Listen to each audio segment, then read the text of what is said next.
हम लोग भक्ति रसामृत सिंधु से पढ़ रहे हैं। पूर्व विभाग द्वितीय लहरी साधना भक्ति, और इसमें 59 59 श्लोक है। उस पर दूसरा दिन है। चर्चा, पहले श्लोक को चर्चा तो समझ रहे हैं। वो चर्चा है कि भगवान कृष्ण और भगवान विष्णु में सिद्धांततः कोई भेद नहीं है, लेकिन भगवान श्री कृष्ण की उत्कृष्टता रस की दृष्टि से है। तो इस श्लोक को हम समझ लेते हैं। मेरे पीछे बोलिए। सिद्धान्ततस्त्वभेदेऽपि श्रीकृष्ण स्वरूपयोः सिद्धान्ततस्त्वभेदेऽपि श्रीकृष्ण स्वरूपयोः रसेनोत्कृष्यते कृष्ण रूपमेषा रसस्थितिः रसेनोत्कृष्यते कृष्ण रूपमेषा रसस्थितिः सिद्धान्ततस्त्वभेदेऽपि श्रीकृष्ण स्वरूपयोः सिद्धान्ततस्त्वभेदेऽपि श्रीकृष्ण स्वरूपयोः रसेनोत्कृष्यते कृष्ण रूपमेषा रसस्थितिः रसेनोत्कृष्यते कृष्ण रूपमेषा रसस्थितिः सिद्धान्ततस्त्वभेदेऽपि श्रीकृष्ण स्वरूपयोः सिद्धान्ततस्त्वभेदेऽपि श्रीकृष्ण स्वरूपयोः रसेनोत्कृष्यते कृष्ण रूपमेषा रसस्थितिः रसेनोत्कृष्यते कृष्ण रूपमेष रसस्थितिः सिद्धान्ततः तु अभेदे अपि। सिद्धान्ततः यद्यपि कोई भेद नहीं है। किसमें? श्री कृष्ण स्वरूप यानी श्री कृष्ण में और अन्य भगवत स्वरूपों में। फिर भी रसेना रस के द्वारा उत्कृष्टते कृष्ण रूपम, भगवान श्री कृष्ण के रूप की उत्कृष्टता उस रस विशेष के, प्रेम रस विशेष के द्वारा होती है। ऐसा रस स्थिति, यही रस की स्थिति अर्थात मर्यादा है, यह स्वभाव है। अब हम लोग ने जो टॉपिक हम पढ़ रहे थे वो ये था कि भगवान की 16,100 रानियां वह स्पृहा कर रही हैं व्रज की स्त्रियों के, यानी व्रज की गोपियों के भाव के लिए।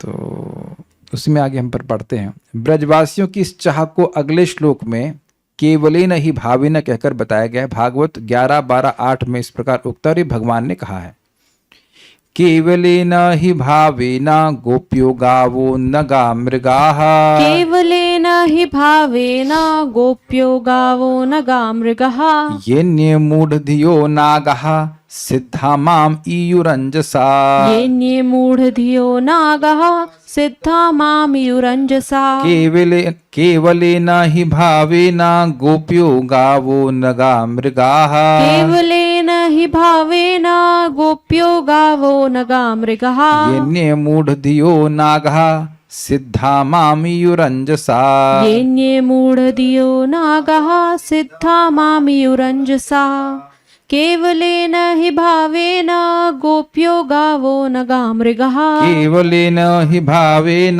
गोप्यो गावो नगा मृगाः येन्ये मूढधियो नागः सिद्धा माम यूरंजसा येन्ये मूढधियो नागाः सिद्धा माम ईयुरंजसा। गोपियों समेत वृंदावन के वासी गौएं, अचर जीव यथा यमलार्जुन वृक्ष, पशु, जड़ बुद्धि वाले जीव तथा झाड़ियाँ तथा जंगल और सर्प यथा कालिया, इन सबों ने मुझसे शुद्ध प्रेम करने के ही कारण जीवन की सिद्धि प्राप्ति की और इस तरह आसानी से मुझे प्राप्त किया। कहने का अभिप्राय यह है कि स्त्री रूप में प्रसिद्ध लक्ष्मी की कृष्ण प्राप्ति की कामना ही सुनने में आती है, किंतु कभी भी उन्होंने प्राप्त नहीं किया। इन लोगों ने भगवान को गोलोक में प्राप्त कर लिया, माने गोलोक वृंदावन में, लेकिन लक्ष्मी जी ने प्राप्त नहीं किया। और इस बात को हम जब अगली बार मतलब इसको लेंगे तो चैतन्य महाप्रभु और वेंकट भट्ट के बीच में डिस्कशन इसी बात पे होता है कि लक्ष्मी जी चाह रही हैं लेकिन मिल नहीं रहा है। महाराज समझाते हैं और उसमें भी और क्लियर आएगा कि गोपियों को अनुगत किए बिना गोपी भाव या गोपी के वाला जैसा भाव नहीं उत्पन्न हो सकता है। अब लक्ष्मी जी क्या गोपियों जैसा काम करेंगी? गोपियों का एक काम है गोबर थापना। थोड़ा सा विनोद कर लें। आज हम वेदवादिनी को बोले कि आप मॉर्निंग वॉक पे क्यों नहीं जा रहे हैं? तो थोड़ा दिक्कत हो रही है, उस ट्रैक था। तो उन्होंने कहा इससे घर के सामने कर लीजिए। तो यहाँ बहुत गोबर है। तो हमने कहा अरे गोबर से डर रही हो तो गोपी भाव कैसे आएगा? ये गोपियाँ तो गोबर हाथ में लेके थापती हैं। कुछ समझ रहे हैं? वह लक्ष्मी जी का अभिमान है कि वो लक्ष्मी जी हैं। तो लक्ष्मी जी के संग दिक्कत की कि अभी आगे श्लोक आएंगे, लक्ष्मी संग दिक्कत ये कि तपस्या तो खूब कर रही है, लेकिन उस तपस्या से उनका वो भाव नहीं जा रहा है कि मैं लक्ष्मी हूं। आप ये बताइए क्या यहां मैं जीन्स पैंट पहनकर क्लास दे सकता हूं? ना शॉर्ट्स पहन करके, बरमूडा पहन के, कुछ है ना, कुछ वातावरण के अनुसार कुछ कपड़ा पहनना पड़ता है कि नहीं? है कि नहीं बताइए? और मैं धोती कुर्ता में चला जाऊंगा, जैसे मैं जब नौकरी कर रहा था, तो क्या धोती कुर्ता में नौकरी करने चला जाऊंगा? आप जा सकते हैं ऐसा? आप वर्क फ्रॉम होम में भी शायद ये तो नहीं पहनते होंगे, नॉट धोती कुर्ता तो नहीं पहनते होंगे। तो कहे कि मैं धोती कुर्ता पहनूंगा और मैं सॉफ्टवेयर इंजीनियरिंग करूंगा, ऐसा होता है? ऐसा नहीं हो सकता है। और कहे कि मैं बरमूडा पहनूंगा, टी शर्ट पहनूंगा, काला चश्मा लगाऊंगा और इस्कॉन वृंदावन के ऑल्टर पर खड़े होकर आरती करूंगा। तो अब इच्छा तो बहुत अच्छी है, लेकिन कुछ भाव गड़बड़ है कि नहीं? कुछ कपड़ा चेंज करना पड़ेगा कि नहीं करना पड़ेगा? कहा हम धोती कुर्ता पहनेंगे। अब अगर ये भाव आ गया कि धोती कुर्ता पहनोगे तो हो गया तुम्हारा, फिर तो आप नहीं जा सकते ऑल्टर के ऊपर। तो वही लक्ष्मी जी अब गोपियों का अनुगत्य करेंगी। तो क्योंकि लक्ष्मी जी का ये अभिमान है कि गोपियों का अनुगत्य हम नहीं करेंगे, सीधे एंट्री लेंगे और लक्ष्मी जी के रूप में ही लेंगे, तो वो नहीं कर पाती हैं। लेकिन जिन लोगों ने प्रेम पूर्वक सेवा करी है, जैसे यहाँ पे बता रहे हैं कालिया को भगवान के कालिया के फनों के ऊपर, माइक दीजिए इनको, कालिया के फनों के ऊपर कौन डांस किया? बहुत सिंपल है बट वेरी इंपॉर्टेंट। भगवान श्री कृष्ण कहाँ डांस किए? नहीं, पीछे पास में घटना है, वृंदावन की घटना, यानी वृंदावन के श्री कृष्ण कालिया नाग के फनों के ऊपर नाचे और खूब जम के नाचे। तो क्या उसको भगवान के चरणों की रज मिली? कौन से भगवान की चरण रज मिली? श्री गोलोक बिहारी गोकुलेंद्र की, और उसकी स्पृहा लक्ष्मी जी कर रही हैं। कितना अजीब सी बात है ना। और अभी श्लोकों में आएगा, आगे क्लियर आएगा कि लक्ष्मी जी तपस्या कर रही हैं, लेकिन कोई रज नहीं मिली, गोकुलेंद्र की रज नहीं मिली। श्री ईश की तो मिली है, श्री ईश मतलब लक्ष्मी जी के पति महानारायण की, लेकिन श्री कृष्ण स्वरूप में नहीं मिली।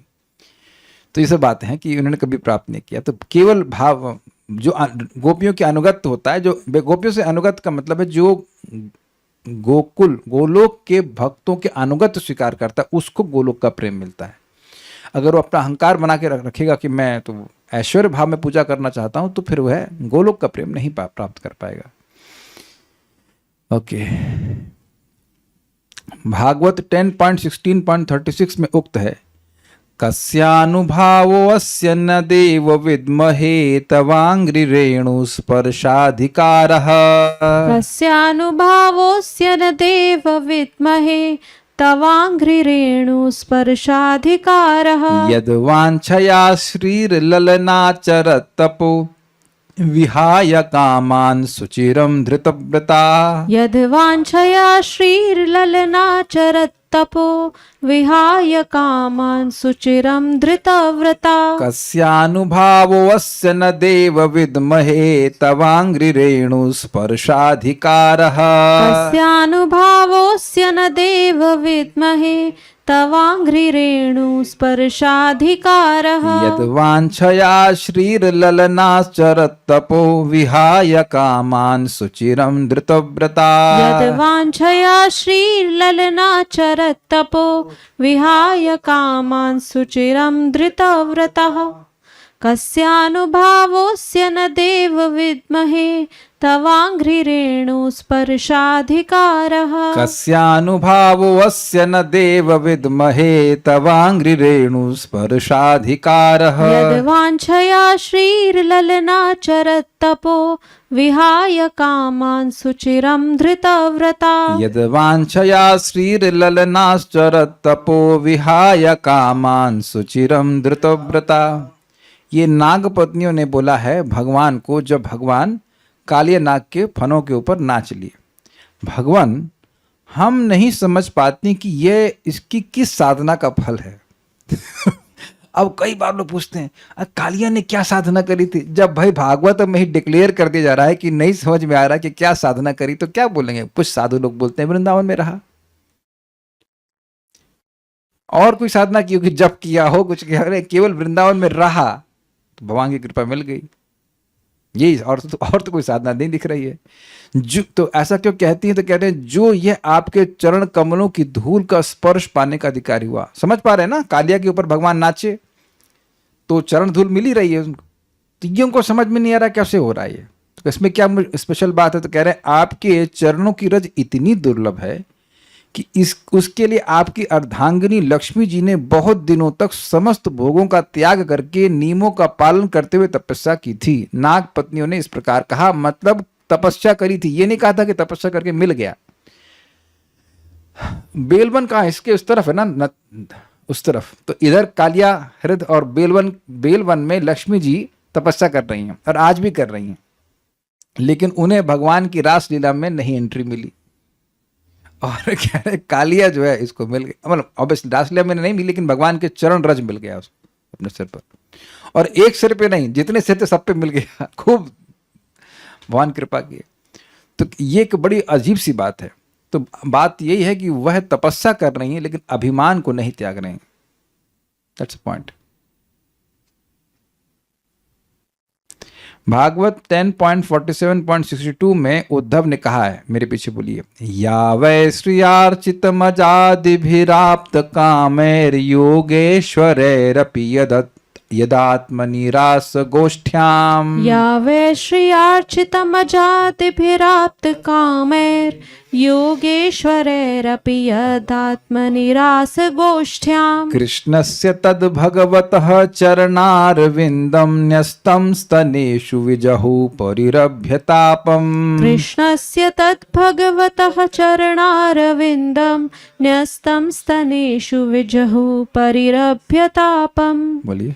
या वै श्रियार्चितमजादिभिराप्त कामैर् योगेश्वरैरपि यदात्मनिरास गोष्ठ्याम्। या वै श्रियार्चितमजादिभिराप्त कामैर् योगैश्वरैरपि यदात्मनिरास गोष्ठ्याम्। कृष्णस्य तद्भगवतः चरणारविन्दं न्यस्तं स्तनेषु विजहु परिरभ्यतापम्। कृष्णस्य तद्भगवतः चरणारविन्दं न्यस्तं स्तनेषु विजहु परिरभ्यतापम्।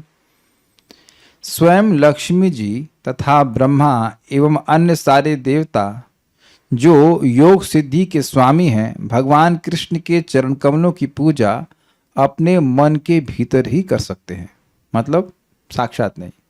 किंतु रास नृत्य के समय कृष्ण ने तो इन गोपियों के स्तनों पर अपने चरण रखे और गोपियों ने उन्हें उन्हीं चरणों का आलिंगन करके सारी व्यथाएं त्याग दी। तो यहाँ पे दिखा रहा है विशेष रूप से कि विशेष कृपा भगवान ने करी। समझ, जिनका केवल मन में चिंतन करें उनको भगवान ने ऐसे रखा। तो यानी कि जो व्रज स्त्रियां हैं, जो गोपियां, उनके विशेष प्रेम को यहाँ सूचित किया जा रहा है। देखिए, विशेष प्रेम वाली बात महाराज बड़े सुंदरता से समझा रहे थे बिल्व मंगल ठाकुर जी की युक्ति से, कि भगवान का ध्यान योगीजन करते हैं सारी इंद्रियों को संयमित करके, और फिर भी भगवान उनसे कुछ बात नहीं करते। लेकिन ब्रज में बछड़ा अगर बादे माँ कर दे तो उससे 100 प्रश्न करते हैं कि भूखे हो, घास चाहिए, ऐसे करके 100 प्रश्न कर देंगे। तो ये सारी बातें सूचित करती हैं कि भगवान प्रेम के अधीन है, और ये विशेष ब्रज का प्रेम है, उसकी बात हो रही है। ठीक है। लक्ष्मी जी की भक्ति भी व्रज की स्त्रियों की भक्ति के बराबर ही नहीं कर सकती। ये समझ में आ गया श्लोक से कि अभी आपने प्रैक्टिकल जो बात सुन रहे हैं वो ये है कि जो 16,100 रानी है वो भी लक्ष्मी जी हैं, वो भी स्पृहा कर रहे हैं कि व्रज की स्त्रियों का भाव हमको प्राप्त हो जाए। देखिए, एक सिंपल सी बात है कि कोई पत्नी है तो वो अपने पति को अपना प्रेमी नहीं मान सकती है। प्रेमी मतलब प्रेमी प्रेमिका वाला मान लेगी? ऐसा होता है कभी? मैं ये नहीं कह रहा हूं कि प्रेम नहीं होता है, लेकिन लवर नहीं मान सकती हैं।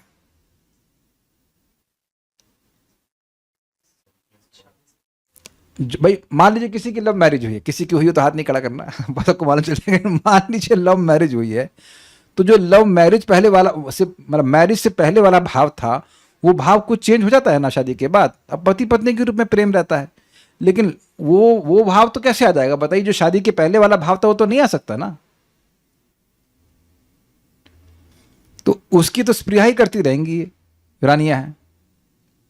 तो वैसा प्रेम जो ब्रज स्त्रियों का प्रेम है, वह वैसा प्रेम इनको नहीं प्राप्त है। ये नहीं कहा जा रहा कि लक्ष्मी जी भक्त नहीं है, लेकिन वैसी भक्ति नहीं है। तो इसीलिए कह रहे हैं, ये जो श्लोक को कोट किया गया है इसी तरह से बता रहे हैं कि ये जो भगवान ने कृपा करी, भगवान श्री कृष्ण ने कृपा करी है गोपियों के ऊपर, वह लक्ष्मी जी पर भी नहीं करी, जो कि उनकी अर्धांगिनी है। ठीक है, समझ में आ रहा है? लक्ष्मी जी की भक्ति भी ब्रज की स्त्रियों की भक्ति के बराबर नहीं कर सकती, क्योंकि भागवत 10.47.60 में उक्त है, नायम श्रियोंग उन्तांतरते प्रसादः स्वरयोषितां नलिन गंधरुचां कुतोन्याः। नायं श्रियोऽङ्ग उन्तान्तरतेः प्रसादः स्वर्योषितां नलिनगन्धरुचां कुतोऽन्यः। रासोत्सवेस्य भुजदण्डगृहीतकण्ठ लब्धाशिषां य उदगाद व्रजवल्लवीनाम्। रासोत्सवेस्य भुजदण्डगृहीतकण्ठ लब्धाशिषां य उदगाद व्रजवल्लवीनाम्। बोलिए। नायं श्रियोऽङ्ग उन्तान्तरतेः प्रसादः स्वर्योषितां नलिनगन्धरुचां कुतोऽन्यः। नायं श्रियोंग उन्तांतरतेः प्रसादः स्वर्योषितां नलिनगन्धरुचां कुतोऽन्यः। रासोत्सवेस्य भुजदण्डगृहीतकण्ठ लब्धाशिषां य उदगाद व्रजवल्लवीनाम्। रासोत्सवेस्य भुजदण्डगृहीतकण्ठ लब्धाशिषां य उदगाद व्रजवल्लवीनाम्। भगवान श्री कृष्ण ने रासोत्सव में के समय इन व्रजांगनाओं के गले में बाह डाल डालकर इनके मनोरथ पूर्ण किए। ऐसे करके मैं समझ गया, गले में से हाथ डाला हुआ। इन्हें भगवान ने जिस कृपा प्रसाद का वितरण किया, इन्हें जैसा प्रेमदान किया, वैसा भगवान की परम प्रेमवती नित्य संगनी वक्षस्थल पर विराजमान लक्ष्मी जी को भी नहीं प्राप्त हुआ। भागवत से ही प्रमाण है। ऐसा प्रसाद या कृपा कमल की सी सुगंध और कांति से युक्त देवांगनाओं को भी नहीं मिला, फिर दूसरी स्त्रियों की तो बात ही क्या करें।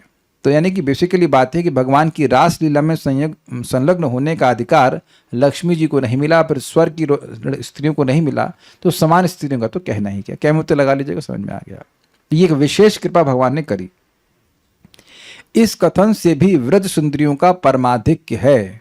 अब इसके आगे हम जाने से पहले इस पॉइंट को समझा देते हैं। देखिए बात क्या हो रही, बात ये हो रही कि जिन भक्तों का मन भगवान गोकुलेंद्र के मतलब द्वारा, भगवान गोकुल विहारी श्री कृष्ण के द्वारा हर लिया गया है, उनको श्री ईश की कृपा अर्थात परम व्योम महानारायण की कृपा संतुष्ट नहीं कर सकती है। गोपियों को भगवान श्री कृष्ण के अलावा जो गोकुलेंद्र हैं, भगवान के अन्य कोई भी भगवत स्वरूप आकर्षित नहीं कर सकते हैं। एक लेकिन आप देखो कि भगवान द्वारिकानाथ की ही पत्नियां वो गोपियों के भाव की एस्पिरेशन कर रही हैं, जिससे स्पष्ट समझ में आ रहा है कि श्री कृष्ण के स्वरूप की उत्कृष्टता रस की दृष्टि से है। देखिए एक बात आप समझ लीजिएगा, ये बाकी चैतन्य महाप्रभु की डिस्कशन से क्लियर होगा कि जो इनकी इच्छा है ये इनके पातिव्रत धर्म को भंग नहीं कर रही है। अगर लक्ष्मी जी इच्छा कर रही हैं कृष्ण की लीला में संलग्न होने के लिए, या भगवान की ही पत्नियां यानी कि द्वारकानाथ श्री कृष्ण की पत्नियां ऐसी इच्छा कर रही हैं, तो उनका पातिव्रत धर्म नहीं नष्ट हो रहा है, क्योंकि व्यक्ति अलग नहीं है, बस मूड अलग है। ये बात समझना होगा, क्योंकि जैसे ही सोचा व्यक्ति अलग है तुरंत अपराध बन जाएगा। व्यक्ति अलग नहीं, और यही समझना बड़ा अजीब सा होता है। श्रीमान मुकुंद दत्त प्रभु श्रीला प्रभुपाद जी के शिष्य प्रवचन में कह रहे थे कि भक्तों के लिए यह समझना मुश्किल नहीं है कि भगवान कृष्ण और नारायण अलग हैं समझना मुश्किल ये है कि वो एक ही हैं, क्योंकि ये अद्भुत बात है। एक ही समय में भगवान अलग अलग स्वरूपों में विस्तारित रहते हैं और वो अलग अलग कार्य करते हैं, फिर भी वो सब एक ही व्यक्ति हैं। और ये समझना रियली मुश्किल है unless Krishna reveals that thing. Theory में तो हम लोग कुछ समझ सकते हैं, लेकिन है ना अजीब सा। ऐसा आप लोग विश्वास कर सकते हैं कि मैं यहाँ प्रवचन भी कर रहा हूँ, जाकर के मैं कृष्ण हॉल जो भी कृष्ण हॉल बलराम हॉल में प्रसाद भी पा रहा हूँ, उसके बाद में जाकर बुक डिस्ट्रीब्यूशन भी कर रहा हूँ। ऐसे कौन मानेगा भाई? एक ही समय में एक व्यक्ति एक ही काम करेगा ना। मान लीजिए मैं यहाँ बोल भी रहा हूँ तो सबको खाली अलग अलग आप लोगों के घर में सुनाई पड़ रही है आवाज, तो भी एक साथ सुन रहे, चलो ठीक है मान लिया मैंने, लेकिन फिर भी काम तो एक ही कर रहा हूँ ना। और हमने ये भी सुना है कि कोई योगी अपने आप को 8 रूप में विस्तारित करते हैं, लेकिन वो सारे जो विस्तारित रूप है वो एक ही कार्य करते हैं, अलग अलग काम नहीं करते हैं, मतलब ऐसे हाथ हिलाएंगे तो बाकी वाले भी ऐसे हाथ हिलाते होंगे, ऐसे कुछ होगा। वो आप लोगों ने देखा होगा रामायण में, जब कुंभकर्ण को मार दिया था, यानी मेघनाथ को मार दिया, किसको मार दिया था, तो रावण के 10 सिर बोलने लगे मेघनाथ को मार दिया, मेघनाथ को मार दिया। तो 10 सिर उसके एक ही बात बोल रहे हैं। तो ये एक चीज भगवान ही कर सकते हैं कि सारे अन्य जो अपने स्वरूपों में विस्तारित कर रहे हैं, सब लोग अलग अलग कार्य कर सकते हैं क्या करते हैं। और इसकी डिटेल इन्फॉर्मेशन के लिए आप कृष्णा बुक का वो पढ़िएगा। नारद मुनि जो है जब भगवान के द्वारका शहर के महल में जाते हैं तो उसको जरूर पढ़िएगा, बड़ा मजा आएगा आपको उसमें। अलग अलग महलों में अलग अलग टाइम और अलग अलग कार्य करना है। जब मैं आपसे पूछूं आपका टाइम क्या हो रहा है, सब बोलेंगे हाँ 11 बज रहा है।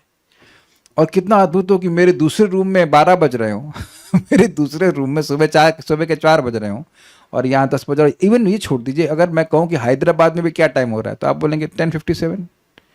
और सोचो वहाँ पे सुबह के 4 बज रहे हो तो मुझे अजीब सा लगे ना भारत में, जबकि इट इज़ सम डिफरेंस तो है ही, टाइम डिफरेंस है, लेकिन एक ही स्थान में अलग अलग टाइम, अलग अलग कार्य। तो निवेदन है कि क्या चैप्टर है, चैप्टर वट एवर 60 समथिंग 61 ऐसे कुछ होगा, 61 तो नहीं है, उसके आगे पीछे होगा।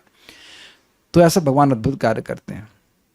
तो हम बात ये कहना चाह रहे थे, सब बातें कि भगवान का स्वरूप अलग नहीं है। तो अगर लक्ष्मी जी कामना कर रही तो उससे उनका पातिव्रत धर्म भंग नहीं हो रहा, वो किसी और पुरुष की संग की इच्छा नहीं कर रही।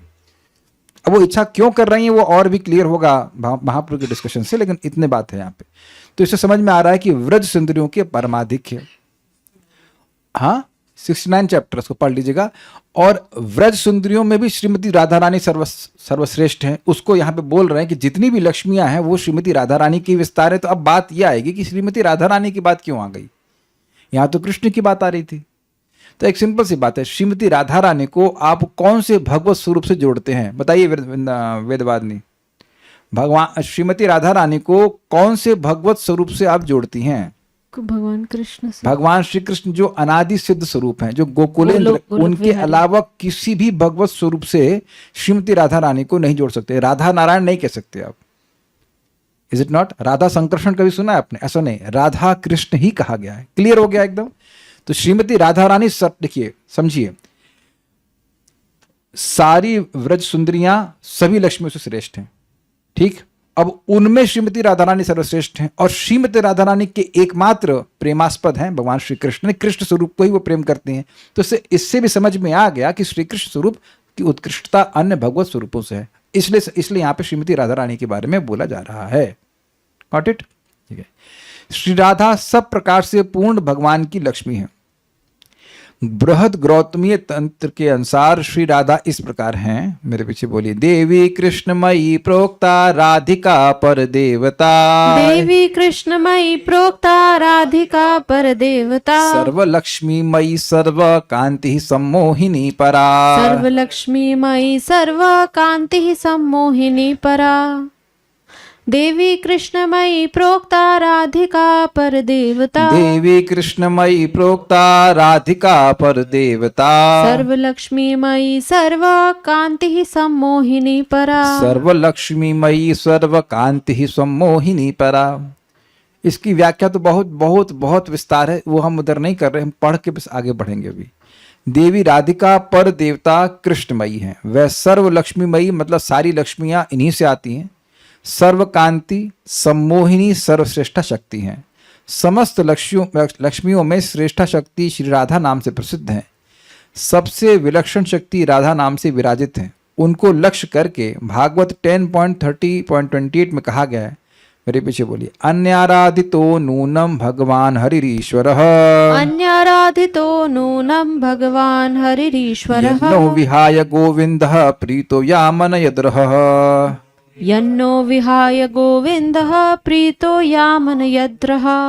अवश्य ही सर्वशक्तिमान भगवान श्री कृष्ण की यह आराधिका होगी, इसलिए इस पर प्रसन्न होकर हमारे प्राण प्यारे श्याम सुंदर ने हमें छोड़ दिया है और उसे एकांत में ले गए हैं। ये बात समझते हैं?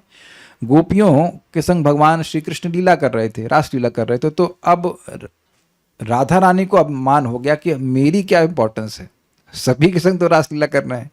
तो अब राधा रानी चली गई वहां से। तो फिर श्री कृष्ण उनको मान कर गए, तो उनके बिना कृष्ण को रासलीला नहीं अच्छी लगती। कुछ कुछ नंबर है, हम भूल रहे हैं, लेकिन कुछ करोड़ों गोपियां, कुछ अरबों गोपियां कितना भी हो, वो हों रासलीला में, लेकिन श्री कृष्ण नहीं संतुष्ट होंगे अगर श्रीमती राधा रानी वहां ना हो। तो अब कृष्ण राधा रानी को लेकर चले गए। तो अब वहां पे गोपियां इस बात को कह रही हैं कि जरूर इन्होंने भगवान श्री कृष्ण, गोपी ने श्री कृष्ण की आराधना ऐसे करी होगी कि हमको छोड़ करके श्रीमती राधा रानी को लेकर के चले गए। यद्यपि राधा रानी नाम शब्द डायरेक्ट भागवत में नहीं है, लेकिन अन्य राधिता शब्द से वहां पे समझना होगा। तो ये प्रमाण दे रहा है कि श्रीमती राधा रानी सर्वश्रेष्ठ गोपी हैं। इक्वेशन सारी से बैठ रही है ना, लक्ष्मियों से श्रेष्ठ हैं गोपीगण, और गोपियों में भी सर्वश्रेष्ठ श्रीमती राधा रानी, और वह केवल और केवल श्री कृष्ण को ही प्रेम करती हैं। उन्हीं से उनका मन आसक्त है। भागवत 10.30.11 में वर्णित है, अप्येण पत्न्योपगतः प्रियेयः कौत्रैस्तन्वन्दृशां सखिषु निवृत्तिमच्युतो वः। अप्येण पत्न्य उपगतः प्रिययेह गात्रैस्तन्वन्दृशां सखिषु निवृत्तिम् अच्युतो वः। कान्तांग संग कुचकुंकम रंजितायाः कुंदस्रजः कुलपतेरिह वाति गंधः। कान्तांग संग कुच कुंकुम रंजितायः कुंदस्रजः कुलपतेरिह वाति गंधः। हे सखी हिरणी, यहाँ पे वेणु गीत है जहाँ तक उसमें आ रहा है। हे सखी हिरणी, क्या तुम्हारी आंखों को परमानंद प्रदान करने वाले भगवान अच्युत अपनी प्रिया समेत इधर आए थे? तो गोपियां ढूंढ रही हैं भगवान को। प्रिया मतलब श्रीमती राधा रानी को इंगित कर रही हैं। दरअसल इस ओर कुंद फूलों से बनी उनकी उस माला की महक आ रही है जो उनके द्वारा आलंगित उनकी प्रिया सखी के स्तनों पर लगे कुमकुम से लेपित थी। तो बेसिकली यहाँ पे श्रीमती राधा रानी के को इंगित किया जा रहा है कि भगवान श्री कृष्ण की माला की महक आ रही है। तो पूछ रही गोपियां हिरण्यों से कि क्या तुमने देखा है कि श्रीमती राधा रानी, नाम नहीं रख रहे, श्रीमती राधा रानी के साथ कृष्ण गए हों। तो यहाँ भी स्पष्ट है कि श्रीमती राधा रानी विशेष रूप से प्रिय हैं। अब फिर उन्हों की बात आ रही है, क्या नाम से, जो रानियां बोल रही थी उन्हीं की बात फिर से आ रही, जो रानियों ने अभिलाषा करी थी। हम भी वैसा ही अटूट प्रेम चाहते हैं। मतलब जो 16,100 रानियां थी उनकी बात हो रही ना, उन्हीं की बात को फिर आगे कंटिन्यू कर रहे हैं टीका में। हम भी वैसा ही अटूट प्रेम पाना चाहते हैं जैसा व्रज की स्त्रियों के पास है। हम अभी उन चरणों को देखना चाहते, हम भी होना चाहिए, हम भी उन चरणों को देखना चाहते हैं जो प्रेम से स्फूर्तिमय, पल्सेटिंग कह लीजिए, स्फूर्ति में कैसे बताए, स्फूर्ति में एफल्जेंट कह लीजिए, और जिन पर गोपियों के कुमकुम की सुगंध लगी हुई है। व्रज की स्त्रियां केवल उन चरणों की धूल की ही इच्छा नहीं करती हैं, वे तो उन चरणों के स्पर्श की भी आकांक्षा करती हैं। हम भी उन चरणों के स्पर्श की ही कामना करते हैं। तो इससे स्पष्ट समझ में आ रहा है कि एक इंटरेस्टिंग बात है, बहुत अच्छी बात छूटी गई। गोपियां भगवान नारायण के चरण की स्पृहा नहीं करती हैं। तो इससे स्पष्ट समझ में आ रहा है कि भगवान श्री कृष्ण के चरणों की रज या उनका जो उस प्रकार की जो भक्ति है वो सर्वश्रेष्ठ है। तो गोपियों, उससे भगवान श्री कृष्ण की उत्कृष्टता रस की दृष्टि से सूचित हो रही है। हम आपको बस खाली ये समझा रहे हैं कि ये सब लिखा क्यों है। हम बहुत 10th कैंटो में प्रवेश नहीं कर रहे हैं, जो लिखा क्यों है बस उसको समझाने का प्रयास कर रहा हूँ, ताकि थ्रेड, इसे कहते हैं जो थ्रेड है उसकी टीका को, वो समझ में आ जाए। बाकी जब 10th कैंटो में आएंगे, पूरी टीकाएं पढ़ेंगे तो और समझ में आएगा ठीक से। इसलिए उत्तम ही कहा है, मतलब सही ही कहा है, बढ़िया कहा है भक्ति रसामृत सिंधु के 1.2.58 में। अभी पढ़ा था ना वैसे पहले वाला श्लोक, तत्रापि कांति नाम श्रेष्ठा गोविंद हृतमानसा येषां श्रीश प्रसादोपि मनोहर तुम न शक्नुयात। उन एकांती भक्त गणों के मध्य में भी श्री गोविंद के द्वारा हृतचित महाजन गण ही श्रेष्ठ हैं। परव्योम में रहने वाले महानारायण का अनुग्रह भी उन सबके मन को हरण नहीं कर सकता है। ये समझ में आया, गोपियों के मन को भगवान नारायण की कृपा संतुष्ट नहीं कर सकती। तो इससे स्पष्ट है कि श्री कृष्ण का स्वरूप सर्वश्रेष्ठ है। सिद्धांत तो अभेदेपि, और भी कहा है, यही श्लोक को बोल रहे हैं, सिद्धांत तस्व भेदेपि कृष्ण श्रीश स्वरूपयो। ये थोड़ा स्पेलिंग मिस्टेक है, रसेनोत्कृष्यते कृष्णम रूपम एषा रसस्थिति। सिद्धांततः परम व्योमाधिप महानारायण एवं श्री कृष्ण के स्वरूप के मध्य में अभेद होने पर भी श्री कृष्ण स्वरूप सर्वोत्कृष्ट प्रेममय रस के द्वारा उत्कर्ष मंडित है। यही रस का स्वभाव है। यहाँ श्री कृष्ण का रूप उपलक्षण में होने के कारण उनका सौंदर्य भी समस्त भगवत अवतारों से उत्कर्ष मंडित है। कहने का मतलब है कि श्री कृष्ण का रूप, गुण, लीला आदि सभी कुछ का उत्कर्ष है। ऐसा नहीं कह देखने में सुंदर लग रहा है, लीला कमजोर है। किसी का एक गुण होता है, दूसरा गुण कमजोर होता है, लेकिन नहीं, ऐसा नहीं है भाई। देखिए, स्वाभाविक सी बात है, यही उद्धव जी बोल रहे हैं कि जो क्या था, जिघांसयापि हरये स्तनम गत्वा कम वा दयालुम शरणम व्रजम। क्या श्लोक है भाई। अहो बकीयम स्तन कालकूटम जिघांसया अप्येद साधवी लेभे गतिम धात्री उचिताम ततोन्यम कम वा दयालुम शरणम व्रजेमा। तो यहाँ तीसरे स्कंद में हम सुन चुके हैं, ये विदुर जी को उद्धव जी कह रहे हैं कि देख, अहो बकीयम स्तनकालकूटम। बकी थी, बकी मतलब गुंडी बका की भाई, बकासुर की बहन, सॉरी बकासुर की बहन। अब कोई कहे ये बकासुर की बहन है, तो कौन गुणगान कर रहे हैं उसमें? बकासुर की बहन मतलब वही होंगी, सेम डीएनए। और कोई संभावना कह दे कि भाई ठीक हो, तो कहते हैं ना, अहो बकीयम स्तन कालकूटम, अपने स्तन में कालकूट विष लगा के आई थी, मारने आई थी। और जिघान से या मारने की इच्छा से आई थी। अब अहो बकीयम स्तन कालकूटम जिघांसया अप्येद साध्वी। असाधु थी, असाध्वी मतलब खराब स्त्री थी।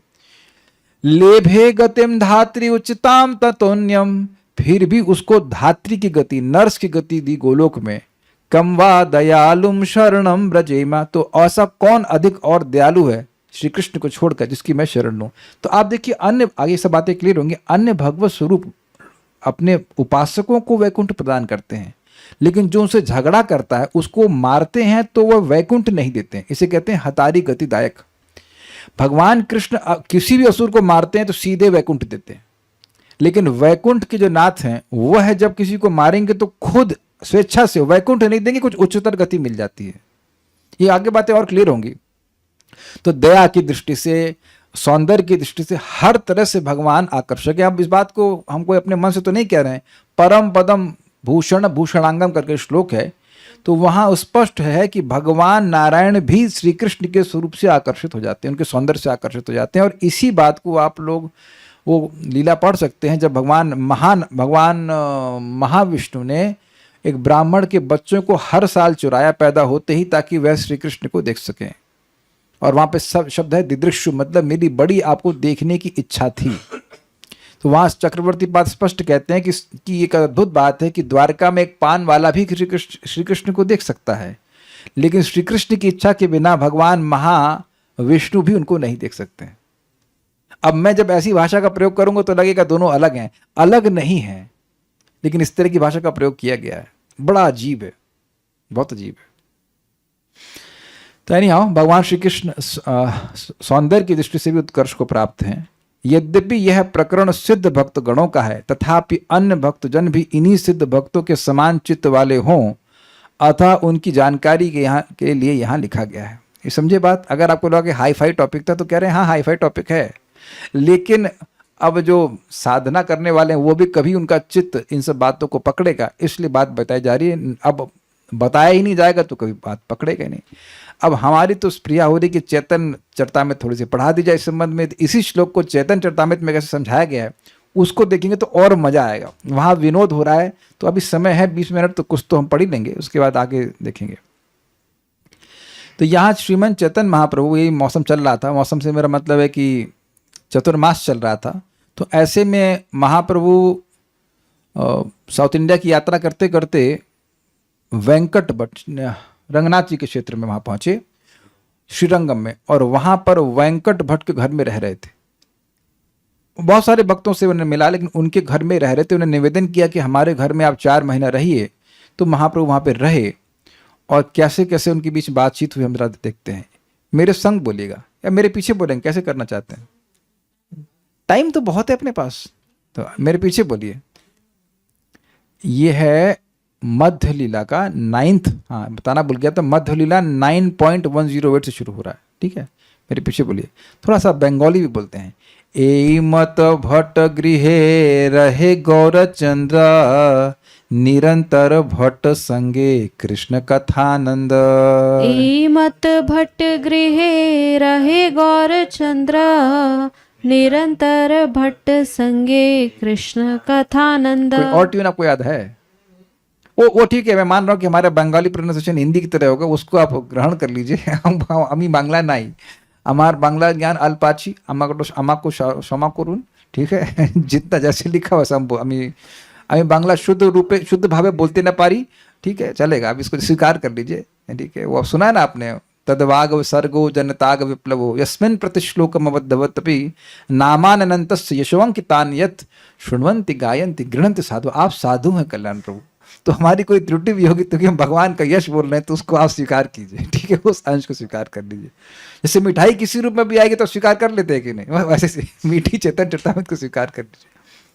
श्री चैतन्य महाप्रभु वेंकट भट्ट के घर पर रहे और निरंतर भगवान कृष्ण के विषय में बातें करते रहते, इस तरह वे परम आनंदित थे। तो एक हम तो देखो जो डिस्कशन है वो तो आएगा, हमको जो से समझ में आ रहा है वो भी बातें बोलूंगा। देखिए भगवान कृष्ण को भी कृष्ण कथा आनंदित करने वाली है। चैतन्य महाप्रभु साक्षात श्री कृष्ण है, वह भी निरंतर श्री कृष्ण कथा के द्वारा ही आनंदित हुए। कितना अमेजिंग है ना, अमेजिंग नहीं लगा आपको? व्यक्ति खुद ही अपनी बात करके, मतलब इट्स अमेजिंग कि भगवान पूर्ण आनंदमय है और फिर भी कृष्ण कथा उनको आनंदित कर रही। तो अब कृष्ण कथा कितनी आकर्षक है ये सोच लीजिए। चलिए आगे पढ़ते हैं।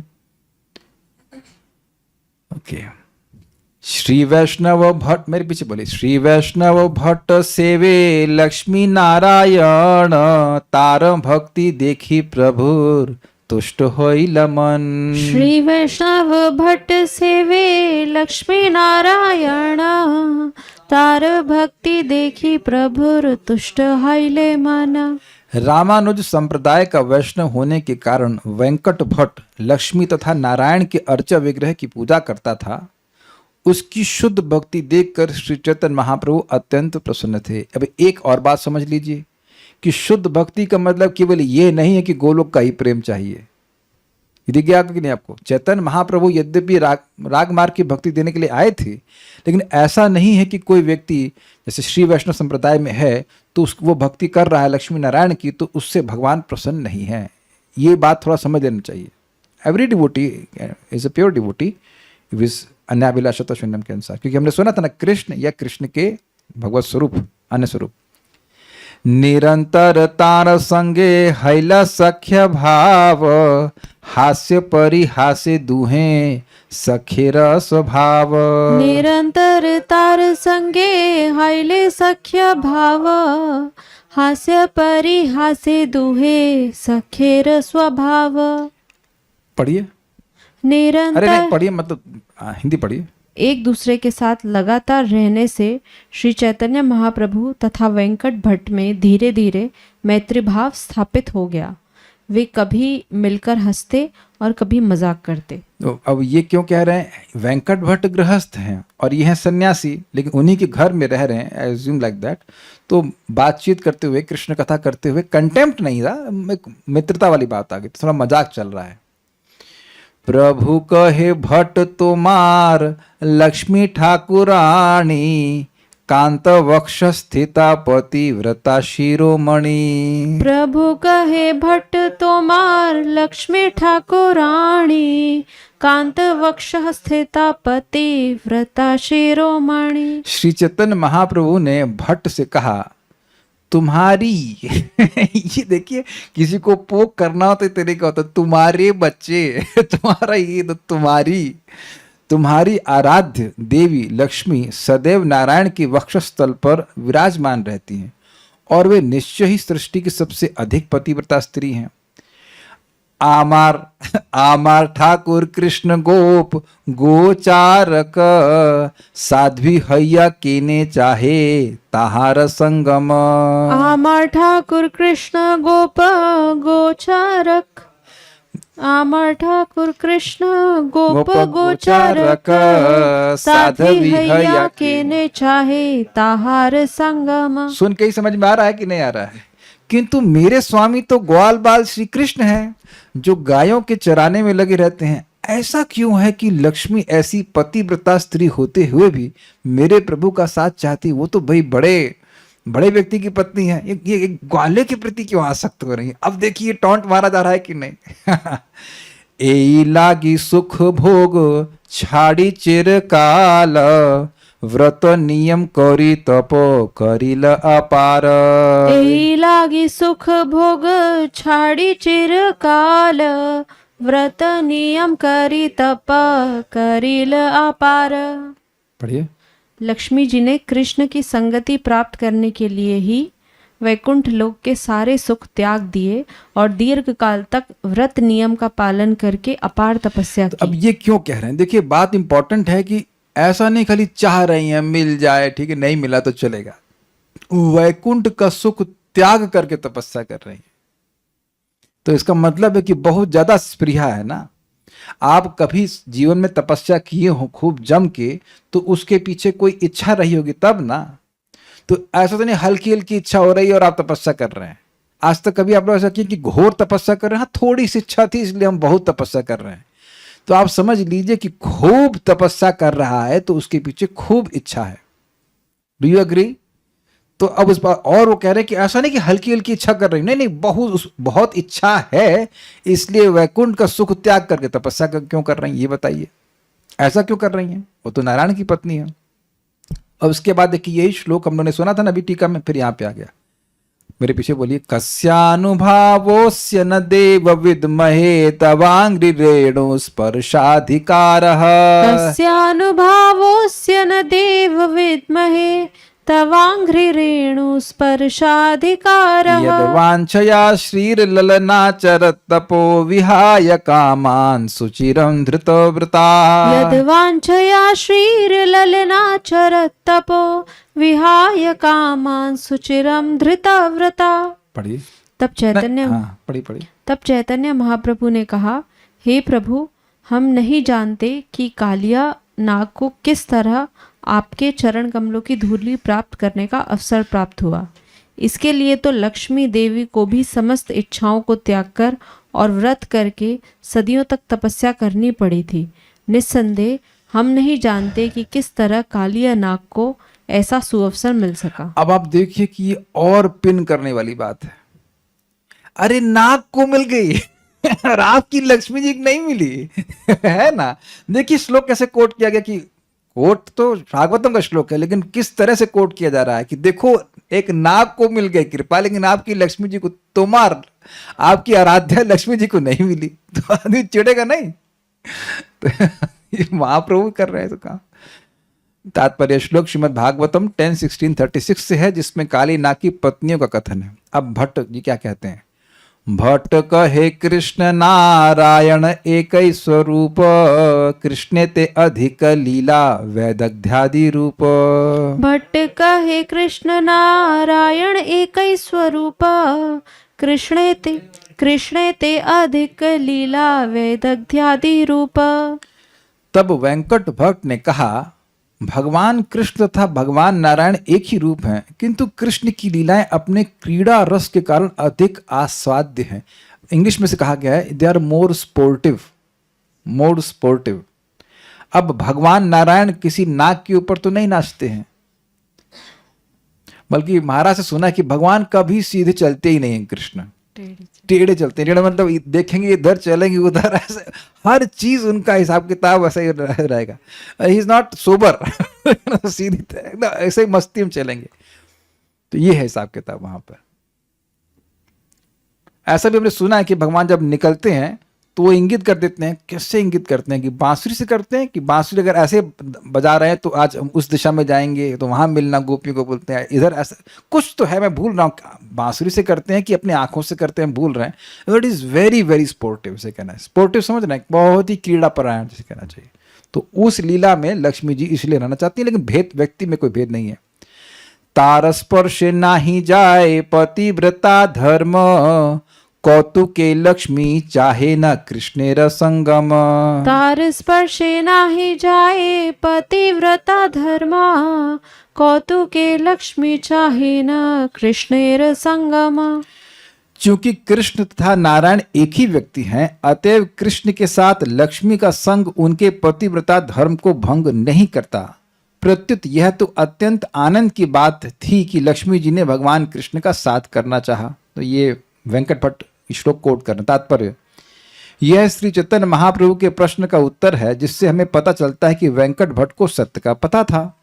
उन्होंने श्री चैतन्य महाप्रभु को बतलाया कि नारायण दिव्य ऐश्वर्य से पूर्ण कृष्ण के ही एक रूप हैं। यद्यपि कृष्ण द्विभुज हैं और नारायण चतुर्भुज हैं, किंतु उनमें कोई अंतर नहीं है, वे एक ही व्यक्ति हैं। नारायण कृष्ण जैसे ही सुंदर हैं, लेकिन कृष्ण की लीलाएं अधिक आमोदकारी हैं। ऐसा नहीं है कि इन आमोदकारी लीलाओं के कारण कृष्ण नारायण से अलग हो जाते हैं। कृष्ण के साथ संगति करने की लक्ष्मी जी की कामना पूर्णतः स्वाभाविक है। दूसरे शब्दों में यह समझ में आने वाली बात है कि एक पतिव्रता स्त्री अपने पति का संग उसकी विभिन्न वेशभूषाओं में करना चाहती है। अतएव यदि लक्ष्मी जी कृष्ण के संग रहना चाहती हैं तो इसकी आलोचना नहीं की जानी चाहिए, यानी कि वो कुछ गलत नहीं कर रहे हैं। समझ में? तब पॉइंट क्या था कि वो तो आपकी लक्ष्मी जो है पतिव्रता शिरोमणि है, तो ऐसी इच्छा क्यों कर रहे हैं? तो प्रश्न ऐसे उठाया गया कि मानो ऐसा लग रहा है, डाउट ये आ रहा है कि एक पतिव्रता नारी दूसरे पुरुष का संग क्यों करना चाहती है, तो ये तो उसको बहुत बड़ा अधर्म हो जाएगा उसके लिए। तो ये बात यहाँ पे उसको समझा रहे कि नहीं, वो अलग अलग व्यक्ति नहीं है। अब इससे पहले कि हम आगे जाएं, एक भक्त ने प्रश्न किया है, लक्ष्मी जी की तरह गोपियों का भी पातिव्रत धर्म भंग नहीं हो रहा है भगवान कृष्ण से प्रेम करने के लिए? यही उत्तर, आप यही प्रश्न है आपका। देखिए, आप समझिए, श्लोक आप देख लेना उसको। क्या हम लोग रोज दर्शनार्थी में कौन से गान गाते हैं? एक तो गाता है वेणुम कोणंतम, उसके बाद वाला कौन से गाते हैं? अंगानी ये सकलेंद्रिय वृत्ति मानती नहीं, ये नहीं है। गोपियां भगवान का ही विस्तार हैं। अब हम श्लोक भूल रहे हैं ब्रह्म संहिता का। मैं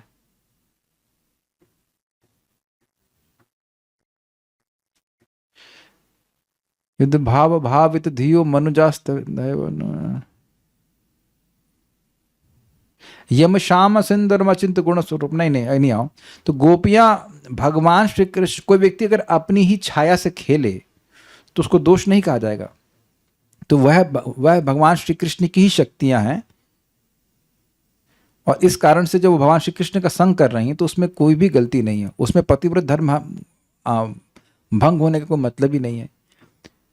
महाराज का शब्द इस प्रकार से है, परम पूज्य राधा गोविंद महाराज समझाते हैं, भगवान के प्रति गोपियों का केवल भाव पर किया है, वह पर किया नहीं है।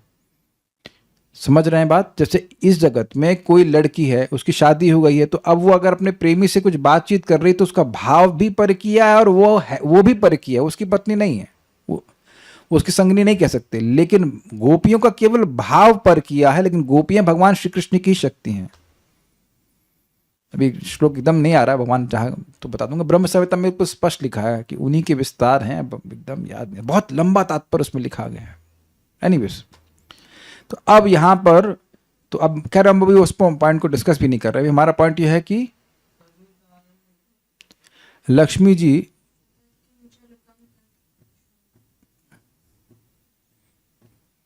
ठीक है, छोड़ दीजिए, पॉइंट पे आ जाते हैं। तो हम अब यहाँ पे बात कर रहे हैं कि वही, अब यही श्लोक दिख गया आपको। मुझे लगता है कि जब मैंने भक्ति स्वामी सिंधु का श्लोक लिखा था उसमें कुछ गलत आ गया था। श्री ईश कृष्ण स्वरूपी होना चाहता हूँ, हम लोग गलत बोल गए हैं, तो उसको सुधार लेना होगा। हम लोग यहाँ पे श्लोक को गलत बोल गए हैं, यहाँ श्री ईश शब्द होना चाहिए था। श्री ईश कृष्ण स्वरूपी हो, श्रीश मतलब भगवान नारायण में, और कृष्ण के स्वरूप में भेद नहीं है। वही मुझे लग रहा था कि कैसे मिस्टेक हो रही है, श से बहुत बड़ा अंतर आ जा रहा है। जो अर्थ है वो गलत नहीं लिखा गया है, संस्कृत में मिस्टेक हो गया है। सिद्धांत तत्व भेदेपि श्रीश कृष्ण स्वरूप हो, श्री ईश लक्ष्मी जी के पति और कृष्ण के स्वरूप में भेद नहीं है, ये होना चाहिए। मैं ठीक कर दूंगा, अभी फिलहाल इसको वापस पॉइंट पे आ जाते। तो अब यहाँ पे क्या नाम है इनका, वेंकट भट्ट कोट कर रहे हैं कि इन दोनों में कोई भेद नहीं है। मेरे पीछे बोलिए, सिद्धांत तस्व भेदेपि श्रीश कृष्ण स्वरूपयोः, सिद्धांत तस्व भेदेपि श्रीश कृष्ण स्वरूपयोः, रसेनोत्कृष्यते कृष्ण रूपमेषा रसस्थितिः, रसेनोत्कृष्यते कृष्ण रूपमेषा रसस्थितिः। पढ़िए। वेंकट भट्ट ने आगे कहा, दिव्य अनुभूति के अनुसार नारायण तथा कृष्ण के स्वरूपों में कोई अंतर नहीं है, किंतु कृष्ण में माधुर्य रस के कारण विशेष दिव्य आकर्षण है, अतएव वे नारायण से बढ़कर हैं। यह दिव्य रसों का निर्णय है। वेंकट भट्ट द्वारा उद्धृत यह श्लोक होना चाहिए, भक्ति रसामृत सिंधु में भी पाया जाता है। में भी का मतलब है उससे पहले भी था और भक्ति रसामृत सिंधु में भी इंक्लूड किया, जो आप लोग पढ़ते हैं अभी। कृष्ण संगे पतिव्रता धर्मे नहे नाश, अधिक लाभ पाइये और रास विलास। कृष्ण संगे पतिव्रता धर्म नहे नाश, अधिक लाभ पाया आर रास विलास। थोड़ा सा मिस्टेक है, कोई बात नहीं। लक्ष्मी जी ने विचार किया कि उनका पतिव्रत धर्म कृष्ण के साथ उनका संबंध होने से नष्ट नहीं होगा, प्रत्युत कृष्ण की संगति करने से वे रास नृत्य के लाभ का आस्वादन कर सकेंगी। विनोदिनी लक्ष्मीर्हय कृष्णे अभिलाष, इहाते की दोष के न कर परिहास। विनोदिनी लक्ष्मीर्हया कृष्णे अभिलाष, इहाते की दोष के ने कर परिहास। वेंकट भट्ट ने आगे बतलाया, माता लक्ष्मी दिव्य आनंद की भोक्ता भी हैं, अतएव यदि उन्होंने कृष्ण के साथ भोग करना चाहा तो इसमें कौन सा दोष है? आप इसका मजाक क्यों उड़ा रहे हैं? इसके आगे हम लोग बाद में सुनेंगे। अब यहाँ तक तो उन्हें बोल दिया, उसके बाद हम जल्दी जल्दी में नहीं करना चाहते, तो कल सुबह सुनेंगे। Stop now. श्री श्री चैतन्य चरितामृत की जय, श्री श्री भक्ति रसामृत सिंधु की जय, श्रील प्रभुपाद की जय, निताई गौर प्रेमानंदे।